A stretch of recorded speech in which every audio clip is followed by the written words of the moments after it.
ನಮಸ್ಕಾರ. ಸ್ವಯಂ ಪಾಕ ಅಭಿಮಾನಿಗಳಿಗೆ ಸ್ವಾಗತ.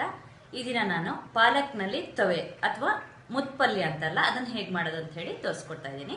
ಬೇಕಾಗುವ ಪದಾರ್ಥಗಳು: ತೊಗರಿಬೇಳೆ ಹತ್ರ ಅರ್ಧ ಕಪ್ಪು, ಪಾಲಕ್ ಸೊಪ್ಪು ನಾನಿಲ್ಲಿ 1 ಹಿಡಿಯಷ್ಟು ತಗೊಂಡಿದ್ದೀನಿ, ನೀರು ನಾನಿಲ್ಲಿ 2 ಕಪ್ನಷ್ಟು ಇಟ್ಕೊಂಡಿದ್ದೀನಿ, ಬೇಳೆಗೆ ಬೇಯಬೇಕಾದ್ರೆ ಸುಮಾರು 1 ರಿಂದ 1/4 ಕಪ್ನಷ್ಟು ಹಾಕೊಂಡಿದ್ದೀನಿ.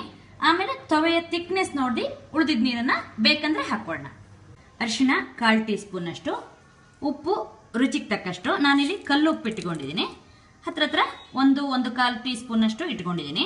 ಹುಣಸೆ ಹಣ್ಣು 1 ಸಣ್ಣ ಗೋಲಿ ಗಾತ್ರದಷ್ಟು, ಜೀರಿಗೆ 1 ಟೀ ಸ್ಪೂನ್ ಅಷ್ಟು, ಹಸಿಮೆಣಸಿನಕಾಯಿ 4, ಕರಿಬೇವು 5 ರಿಂದ 10 ಎಸಲಷ್ಟು, ಬೇಳೆ ಬೇಯಬೇಕಾದ್ರೆ ಹಾಕಲಿಕ್ಕೆ 1/4 ಟೀ ಸ್ಪೂನ್ ಅಷ್ಟು ಎಣ್ಣೆ, ಒಗ್ಗರಣೆಗೆ ತುಪ್ಪ 1.25 ಟೀ ಸ್ಪೂನ್ ಅಷ್ಟು, ಜೀರಿಗೆ ಅರ್ಧ ಟೀ ಸ್ಪೂನ್ ಅಷ್ಟು, ಸಾಸಿವೆ 1/4 ಟೀ ಸ್ಪೂನ್ ಅಷ್ಟು, ಇಂಗು 1 ಚಿಟಿಕೆ ಅಷ್ಟು.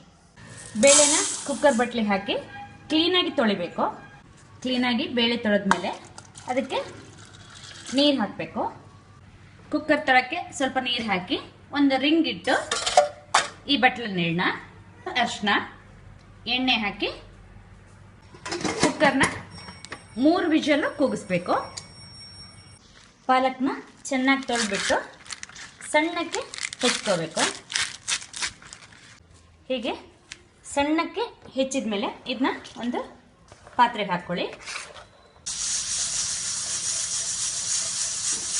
ಬೇಳೆನ ತೆಗೆದ್ಬಿಟ್ಟು ನೀವು ಸೊಪ್ಪು ಹಾಕಿರ್ತೀರಲ್ಲ ಆ ಪಾತ್ರೆಗೆ ಬೆಂದ ಬೇಳೆನ ಹಾಕಿ, 1 ಟೀ ಸ್ಪೂನ್ ಅಷ್ಟು ಜೀರಿಗೆ ಇಟ್ಕೊಂಡಿರ್ತಿರಲ್ಲ ಅದನ್ನ ಕುಟಾಣಿಗೆ ಹಾಕಿ ಸಣ್ಣದಾಗಿ ಕುಟ್ಕೊಳ್ಳಿ. ಮೆಣಸಿನ್ಕಾಯಿನ ಮಿಕ್ಸಿ ಜಾರಿಗೆ ಹಾಕಿ ಸಣ್ಣದಾಗಿ ಪುಡಿ ಮಾಡ್ಕೊಳ್ಳಿ. ಪುಡಿ ಮಾಡಿದ ಹಸಿಮೆಣಸಿನ್ಕಾಯಿನ ಬೇಳೆ ಸೊಪ್ಪು ಹಾಕಿದ ಪಾತ್ರೆಗೆ ಹಾಕೋಣ. ಹಾಗೆ ಉಪ್ಪು, ಜೀರಿಗೆ ಪುಡಿ ಮಾಡ್ಕೊಂಡಿದ್ದನ್ನು ಹಾಕಿ. ನೀವು ಜೀರಿಗೆನ ಮಿಕ್ಸಿಗೆ ಹಾಕಿ ಪುಡಿ ಮಾಡಿಟ್ಕೊಂಡ್ರು ಆಗತ್ತೆ. ಹಾಗೆ ಹುಣಸೆ ಹಣ್ಣು ನೆನೆ ಹಾಕಿದ್ದನ್ನು ಕೂಡ ಚೆನ್ನಾಗಿ ಕಿವುಚ್ಬಿಟ್ಟು ರಸ ಹಾಕಿ. ಎಲ್ಲ ಪದಾರ್ಥ ಹಾಕಿದ ಮೇಲೆ ಪಾತ್ರೆನ ಸ್ಟವ್ ಮೇಲೆ ಇಡಿ. ಚೆನ್ನಾಗಿ ಈ ತವೆನ ಕುದಿಸ್ಕೋಬೇಕು. ಹಾಗೆ ಕರ್ಬೇವಿನ ಸೊಪ್ಪನ್ನು ಸ್ವಲ್ಪ ಮುರಿದ್ಬಿಟ್ಟು ಹಾಕಿ.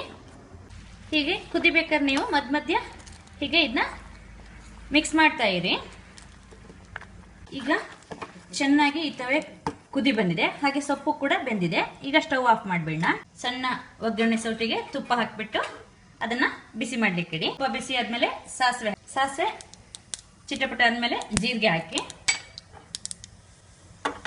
ಹಾಗೆ ಇಂಗು ಹಾಕಿ. ಜೀರಿಗೆ ಕೂಡ ಆಗಿದೆ ನೋಡಿ. ಸ್ಟವ್ ಆಫ್ ಮಾಡೋಣ. ಬಿಸಿ ಇದ್ದಂತೆ ಒಗ್ಗರಣೆನ ತವೆಗೆ ಹಾಕೋಣ. ಹೀಗೆ ಚೆನ್ನಾಗಿ ಮಿಕ್ಸ್ ಮಾಡಿದರೆ ತವೆ ರೆಡಿ ಆಯಿತು. ಈ ತವೆ ಸ್ವಲ್ಪ ಗಟ್ಟಿಯಾಗೇ ಇರಬೇಕು, ಹುಳಿಗಿಂತ ಗಟ್ಟಿಯಾಗಿರಬೇಕು. ಈ ತವೆ ನೀವು ಅನ್ನದ ಜೊತೆ ಕಲ್ಸ್ಕೊಂಡು ತಿನ್ಬೋದು, ಹಾಗೆ ದೋಸೆ ಚಪಾತಿ ಕೂಡ ಉಪಯೋಗಿಸ್ಕೋಬೋದು. ಈ ಪಾಲಕ್ ಸೊಪ್ಪಿನ ತವೆನ ಸಾಂಪ್ರದಾಯಿಕವಾಗಿ ಮಾಡಿದ್ದಾರೆ. ನಾನು ಈಗ ಹೇಗೆ ಮಾಡಿದ್ದೀನೋ ಹಾಗೆ ಮಾಡೋದು. ಆದರೆ ಆ್ಯಕ್ಚುಲಿ ಇದಕ್ಕೆ ಫ್ರೆಶ್ ಕಾಯಿ ತುರಿನ ರುಬ್ಬುವಷ್ಟೊತ್ತಿಗೆ ಹಾಕಿದರೆ ತುಂಬ ಚೆನ್ನಾಗಿರುತ್ತೆ. ನೋಡಿದ್ರಲ್ವಾ ಪಾಲಕ್ ಸೊಪ್ಪಿನ ತವೆ ಅಥವಾ ಮುದ್ದೆ ಪಲ್ಯನ ಹೇಗೆ ಮಾಡೋದು ಅಂತ ಹೇಳಿ. ನೀವು ಕೂಡ ಇದೇ ಥರ ತವೆನ ಮಾಡಿಬಿಟ್ಟು ನಿಮ್ಮ ಅಭಿಪ್ರಾಯವನ್ನ ನಮಗೆ ತಿಳಿಸಿ. ನಮಸ್ಕಾರ.